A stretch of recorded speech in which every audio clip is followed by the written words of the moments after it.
Hello everyone, my name is Roya, and today I am coming to you with the books that I read in the latter half of March. There are not that many of them this time, and there are only 4, and one of them doesn't even count because it's not going towards my Goodreads challenge. Because I reread my own book. So this is Unicorn Hunting by yours truly. As you guys, some of you guys know, I am currently in the middle of editing the sequel, and I couldn't really do that without rereading the first book in its entirety for like the bazillionth time, it feels like. So it is kind of interesting how I always kind of dread rereading my own book just because, you know, obviously things would change if I were to write it now. There would be a lot of changes. However, I was actually pleasantly surprised to see that I would still give it 5 stars were I going to count this towards my Goodreads challenge. So I was just so entertained by my own book, and that's definitely a good sign. So anyway, if you have not read this, there's totally a link down below so you can go ahead and check it out. The ebook is pretty gosh darn cheap right now, so you should totally go and grab yourself a copy. So anyway, I'm very excited to go ahead and start getting back to editing the sequel so that it will hopefully be out towards the end of this year. Yay.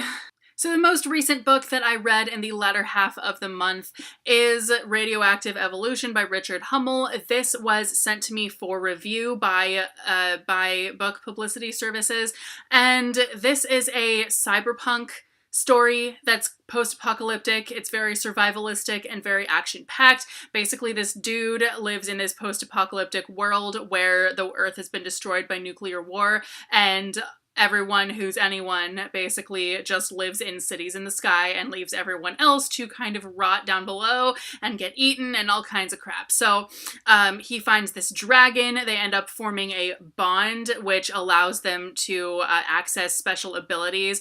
So it is very video game-like kind of in that they sort of level up by like absorbing the nanites from any creatures that they kill, anything like that.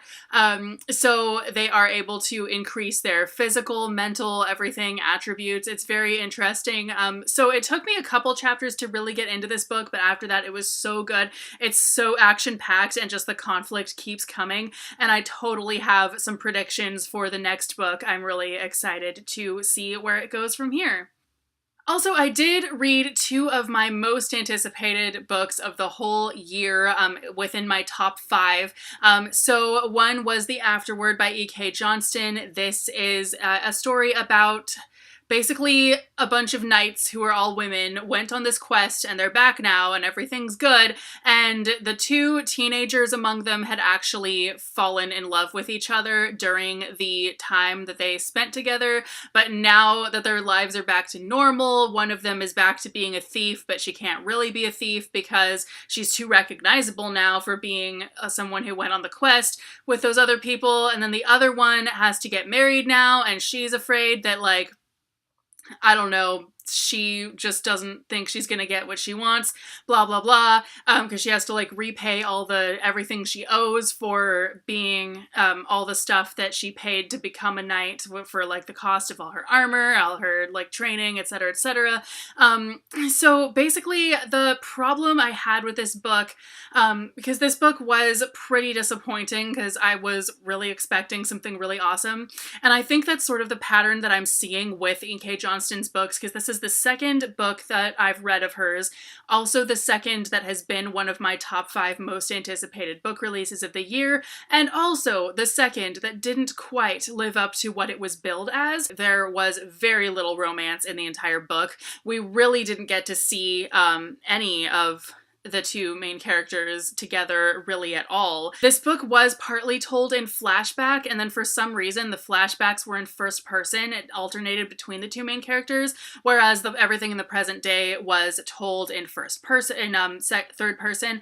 And so I don't really understand the point of view switch, because we already know that it's a flashback, all of that stuff. And then the flashbacks added nothing to the rest of the story at all. I mean, it kind of showed us more more of the romance between the two, but even then we've got so little of that that the flashbacks may not have even, you know, it would have been the same story with or without the flashbacks.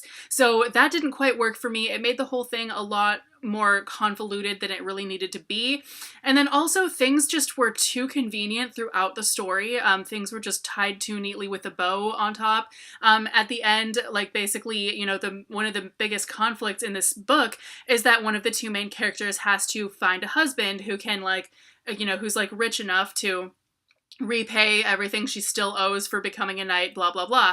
And she basically ends up being in like the perfect situation for her where, I'm not going to spoil anything, but basically she just ends up with everything exactly the way that she would have wanted, where she still gets to end up with the girl that she really did want to be with and all kinds of stuff. So it was like it ended up being the perfect situation. So that didn't really work for me because there was just so little conflict there so basically this book had like so little conflict overall and it just didn't make a whole lot of sense.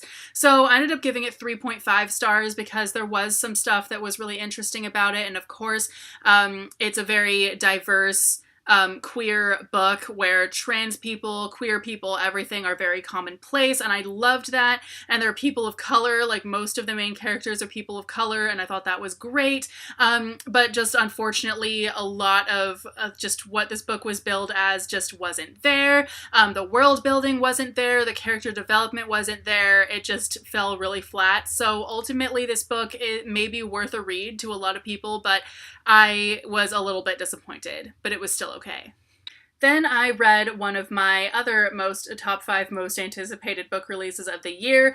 This comes out in June, and this is Tell Me How You Really Feel by Amina May Safi. And this was every bit as amazing as I thought it was going to be. So NetGalley approved me for this arc at exactly the time where I needed it most because I was homesick and I didn't feel like reading a whole lot. This was really like the only thing that I could have read successfully while I was like in bed sick. So it ended up being the perfect book for NetGalley to approve me for right at that time. But basically this is obviously about 2 women who get together, they're in high school, they hate each other, they're both overachievers, and then they end up, you know, it's a total hate to love story and it is great.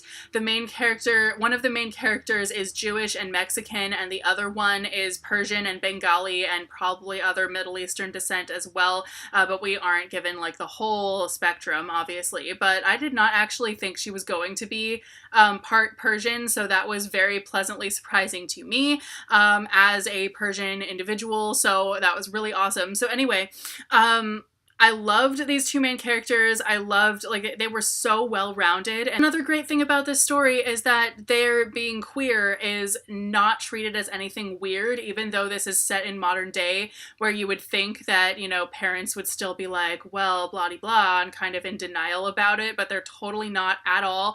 In fact, I loved their parents and Sana's grandparents. Like, all the parent figures in this book were actually really amusing and really funny, and I loved all of them.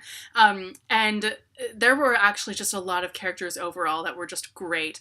And of course, as per usual, just like Amina May Safi's previous book, this is very feminist and also full of feminist quotes, even more so than her previous book even. And of course had some really sassy, awesome main characters who just give no fucks and they just kick butt, and that's just, yeah, they don't even care what people think at all, and it is great. I really enjoy the characters that Amina May Safi comes up with because they're all so entertaining.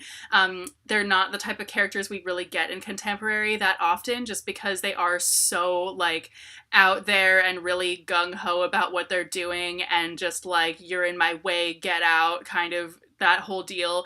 So it's really, really great, and this book was an absolute joy to read, and it was my second 5-star read of the year. So those are the books that I read in the latter half of March. Let me know if you've read any of these, have thoughts on them, what was your favorite book of March, and I will see you very soon with a new video. Bye!